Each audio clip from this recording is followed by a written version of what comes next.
जादुई सफर किस्त अन रोशनी का दरवाज़ा। अली और ज़ारा स्कूल से वापस आ रहे थे, दोनों के हाथों में बस्ते और दिलों में हिंसी खुशी।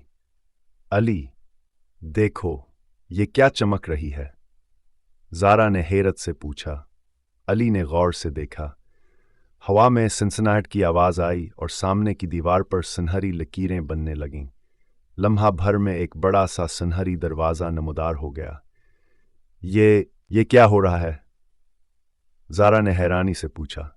In a soft and desperate voice, he said, "You both can save us. Come quickly." अचानक हुआ का तेज झुंका आया, रोशनी फैल गई और वो दोनों गायब हो गए। जादुई सफर। ज़ारा ने जब आंखें खोलें तो वो हैरत में डूब गए।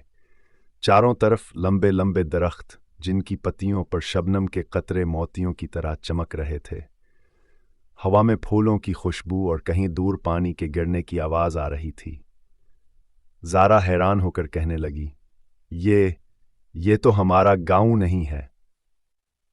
अली ने हैरत से कहा, हाँ, और देखो, वो सामने कोई आ रहा है।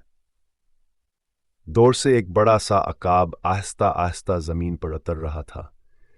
इसके परों पर सुनहरी धूप पड़ रही थी और आंखों में अजीब सी गहराई थी। अकाब उनके पास आया, अपनी चोंच से एक पुराना सा कागज जमीन पर रखा। मैं शिराज हूं, इस जंगल का निगहबान। शिराज ने गहरी आवाज में कहा, तुम दोनों को एक मिशन के लिए बुलाया गया है। अली ने कागज खोला। ये एक नक्शा था। ये 3 जादुई चाबियां हैं। उन्हें हासिल किए बगैर किले के अंदर कैद बादशाह को आज़ाद नहीं कर सकते। मगर याद रखो, हर चाबी की हिफाजत एक राज करता है, और अगर तुम राज पहचान ना सके तो हमेशा के लिए यहीं फंस जाओगे। अकाब ने गहरी आवाज में कहा, हम कर पाएंगे ना? ज़ारा ने घबरा कर पूछा। हाँ, हमें कोशिश तो करनी ही होगी। अली ने पुरज़म लहजे में जवाब दिया। पहली चाबी पानी की वादी में है, जहां दरिया बात करता है, मगर वो सिर्फ सच सुनने वालों को ही अपना राज बताता है। अकाब ने मामूली अंदाज में कहा। इसने अपने बड़े परों से एक झुंका दिया और अगले लम्हे अली और ज़ारा हवा में उड़ते हुए एक नीली वादी की तरफ जा रहे थे। हुआ का झुंका थमा तो अली और ज़ारा ने खुद को एक खूबसूरत वादी में पाया। चारों तरफ सब्ज घास, रंग बिरंगे फूल और दरमियान में एक चौड़ा नीला दरिया बह रहा था। पानी इतना शफाफ था कि नीचे तैरती मछलियां साफ दिखाई दे रही थीं। लेकिन सबसे अजीब बात यह थी कि दरिया बोल रहा था। पानी के बहाव के साथ साथ एक गहरी मगर नरम आवाज सुनाई दे रही थी।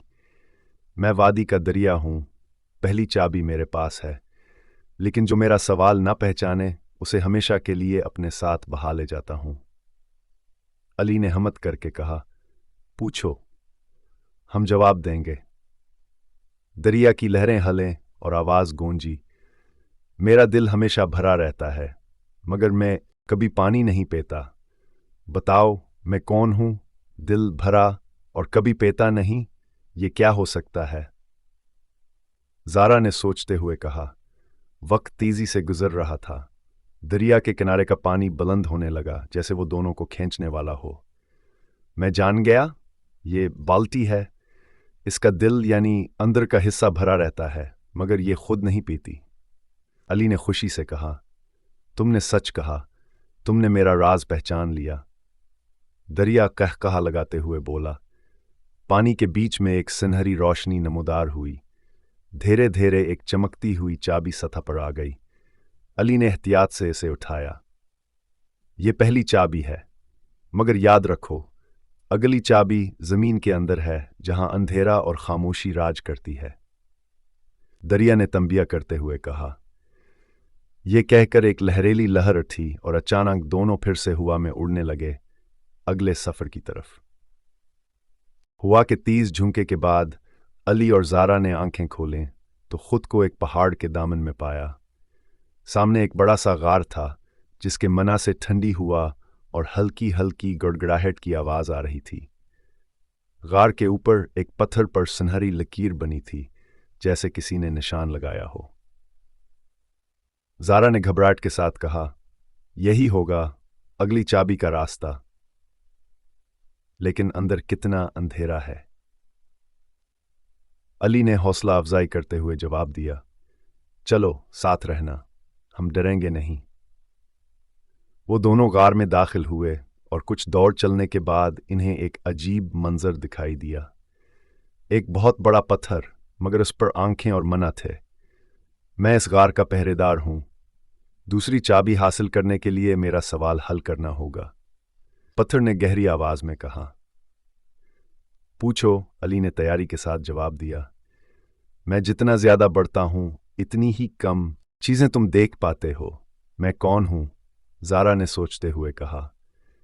अंधेरा जितना बढ़ता है रोशनी कम होती है, अली ने पुरअतमाद अंदाज में जवाब दिया। पत्थर मुस्कुरा दिया और इसकी पेशानी में एक दरार सी बनी। इसके अंदर से नीली रोशनी निकलने लगी। रोशनी के बीच दूसरी जादुई चाबी चमक रही थी। तुमने दुरुस्त जवाब दिया, लेकिन आखिरी चाबी सबसे मुश्किल है, क्योंकि वो एक ऐसे मकाम पर है जहां वक्त रखता नहीं बल्कि इल्टा चलता है। पत्थर ने राजदाराना अंदाज में कहा। अली और ज़ारा ने खुद को एक अजीब व गरीब गांव में पाया। यहां सब कुछ इल्टा हो रहा था। सूरज मशरिक से निकलने के बजाय मगरिब से उभर रहा था। मरग बांग देने के बाद सो रहे थे और बच्चे खेलने के बजाय रोते हुए स्कूल जा रहे थे। ज़ारा ने हैरत से पूछा, ये क्या जगह है? बूढ़ी औरत, चाबी गांव के बीच वाले क्लॉक टावर में है, लेकिन टावर का दरवाजा एक सवाल से बंद है और सिर्फ फिस्ट बताने वाला हया से खोल सकता है। वह दोनों दौड़ते हुए क्लॉक टावर पहुंचे। दरवाजे पर एक चमकता हुआ घड़ियाल बना था जो उल्टी समत में चल रहा था। एक पुरसरार आवाज में चमकते हुए घड़ियाल ने कहा, मैं सबका पीछा करता हूं मगर कभी पकड़ा नहीं जाता। बताओ मैं कौन हूं? वक्त, ज़ारा said confidently. तुमने सच कहा, क्लॉक चाइम said pleased. दरवाजा खुल गया और अंदर सुनहरी रोशनी के बीच तीसरी जादुई चाबी रखी थी। अली ने चाबी उठाई तो पूरे गांव की हरकत बदल गई। सूरज सीधी सिमत में चलने लगा, मर्ग बांग देकर जाग गए और बच्चे खेलने लगे। शाबाश बहादुरो, तुमने तीनों चाबियां हासिल कर ली हैं। अब किले का दरवाजा खोलने का वक्त आ गया है। लेकिन याद रखो, सबसे बड़ी यही है वो जगह, बादशाह सादिक इसी के अंदर कैद हैं। तीनों जादुई चाबियां इस्तेमाल करके दरवाज़ा खोलो, मगर याद रखो अंदर का दुश्मन ताकतवर है और तुम्हें अपनी सबसे कीमती चीज़ कुर्बान करनी होगी। अकाब शिराज खबरदार करते हुए कहा। कोई बादशाह को आज़ाद नहीं कर सकता जब तक अपनी सबसे बड़ी ख्वाहिश नहीं छोड़ता। खौफनाक मखलूक ने खौफनाक अंदाज में कहा। हमारी सबसे बड़ी ख्वाहिश? ज़ारा ने कांपते हुए पूछा। हम ये ख्वाहिश छोड़ते हैं। हम अपनी दुनिया में वापस जाना चाहते हैं, चाहे ये सब ख़त्म हो जाए। अली ने इरादा करते हुए जवाब दिया। तुम दोनों ने सबसे मुश्किल कुर्बानी दी है। यही असल बहादुरी है, बादशाह सादिक ने तारीफ करते हुए कहा। बादशाह ने दुआ दी और अली और ज़ारा वापस अपने गांव पहुंच गए। सब कुछ मामूल के मुताबिक था, जैसे कुछ हुआ ही ना हो। मगर अली के बस्ते में वो तीनों चाबियां अब भी रखी थीं, हल्की सी रोशनी देती हुई।